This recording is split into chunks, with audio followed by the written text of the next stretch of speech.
નમસ્કાર, આપ જોઈ રહ્યા છો ગુજરાત ફર્સ્ટ સાથે હું છું અમિતા। સુરતના વેસુ વિસ્તારમાં આગથી અફરાતફરી મચી ગઈ। હેપી એન્ક્લેવના 7મા માળે આગ ભભૂકી હતી અને ત્યારબાદ 3 માળમાં આગ પ્રસરી। હેપી એન્ક્લેવના 3 માળ આગની ઝપેટમાં આવી ગયા। ગૃહ રાજ્યમંત્રી હર્ષ સંઘવી પણ ઘટના સ્થળે પહોંચ્યા અને સ્થિતિ પર હાલ તેઓ નજર રાખી રહ્યા છે। ફાયર વિભાગના આગ બુઝાવવા પ્રયાસ તેજ કરાયા। 8મા માળે લાગેલી આગ 9મા અને 10મા માળે પહોંચી। હાઇડ્રોલિક પ્લેટફોર્મની મદદથી આગ પર કાબુ મેળવવાના પ્રયાસ કરવામાં આવ્યા। 2.5 કલાકથી વધુ સમય સુધી આગ પર કાબુ મેળવવાના પ્રયાસ ચાલુ છે। 18 થી 20 લોકોને બચાવીને સુરક્ષિત સ્થળે ખસેડવામાં આવ્યા છે। હજુ સુધી જાનમાલના નુકસાનની કોઈ ખબર નથી આવી સદનસીબે, પરંતુ અહીં ઘરવખરીને ભારે નુકસાન પહોંચ્યાની સંભાવના વ્યક્ત કરાઈ છે।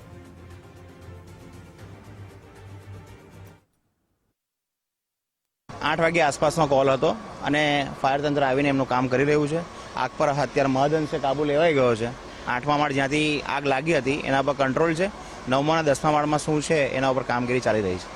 જેવું ખબર પડી એ સાહેબ બધા પોતાની જાતે જ સુરક્ષિત સ્થાને પહોંચી ગયા હતા। અત્યારે હાલની તારીખમાં ફ્લેટમાં કે કોઈ પણ પ્રકારની જાનમાલ હાલની થઈ એવું ખબર પડી નથી। 8वें माले पे आग लगा था और करीब 2.5 कलाक के आसपास हो गया। कूलिंग कामगिरी अभी चालू है, कोई ईजा जाना नहीं है और इंटीरियर मटेरियल जो वुडन और फोम वगैरह होने की वजह से स्मोक डेंस स्मोक है और कोई फंसा हुआ नहीं। अभी ફાયરના લીડર છે એ લોકો પણ કામગીરી કરી રહ્યા છે। કોઈ જાનહાનિ થઈ નથી, એ આપણા માટે સુકૂનની વાત છે। આગ હોય દયનીય હોય, આગ દેખાઈ નહીં શકે। આદરણીય ગૃહમંત્રી શ્રી ખુદ જાતે ઉપર પણ જઈ આવ્યા છે। જે ફ્લેટમાં આગ લાગી હતી ત્યાં પણ જોઈ આવ્યા છીએ અને અત્યારે સ્મોક છે, કુલિંગની કામગીરી ચાલુ છે।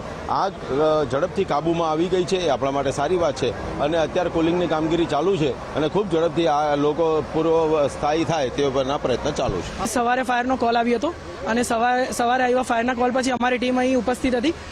એક્સેલન્સિયાની ફાયર સિસ્ટમથી ફાયર બ્રિગેડને કઈ રીતે મદદરૂપ થઈ શકે એના માટે અમે લોકો અહીં સવારથી અહીં ઉપસ્થિત છે અને 8, 9 અને 10મા માળની આગને કાબુ મેળવવાનો પ્રયત્ન કરીએ છીએ। ત્યારબાદ ઓલ્સો ઉપર જે 13 થી 14 માણસો ફસાયા હતા એને પણ આપણે નીચે ઉતારવામાં મદદરૂપ કરી છે। હું નીચે વોક કરતો હતો, લગભગ આગ મારા હિસાબે 7:15 લાગી છે, શરૂઆત થઈ છે। મને થોડી સ્મેલ આવી હતી, બરાબર, પણ મને એવું હતું કે ગમે ત્યાં કંઈક કપડું બળતું હોય છે।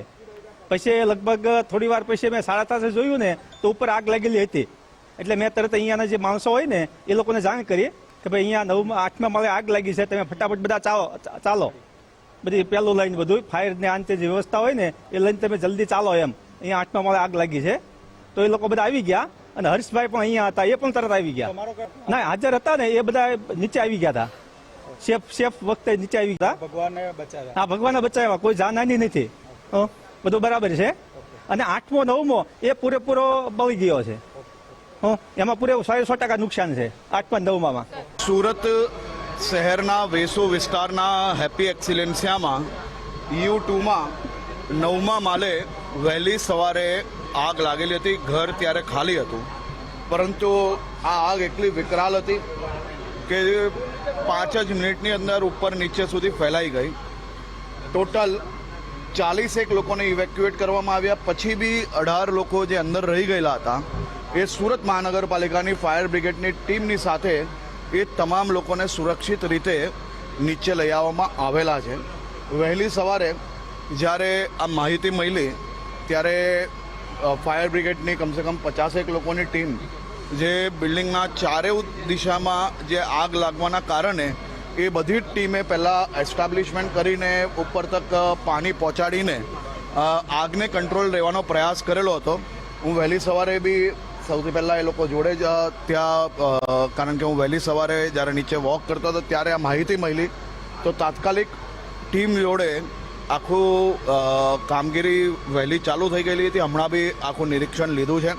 થોડીક જ વારમાં સંપૂર્ણ આગ પર કંટ્રોલ લઈ લેવામાં આવશે। એ સમયના દ્રશ્યો એ ખૂબ જ દયનીય હતા, ખૂબ ડરાવના હતા, પરંતુ સૌ નાગરિકો ખૂબ હિંમતવાળા હતા અને ફાયર બ્રિગેડ પર એમને સંપૂર્ણ વિશ્વાસ હતો અને મહાનગરપાલિકાની ફાયરની ટીમ જે રીતે કામ કરે છે, આજે મેં લાઈવ આગ વચ્ચે જે રીતે ભગવાનના આશીર્વાદ લઈને હનુમાન બનીને એ લોકો આગની સામે સીધા લડવા અંદર જતા રહેતા હોય એવા દ્રશ્યો બી મેં પોતે જોયા છે।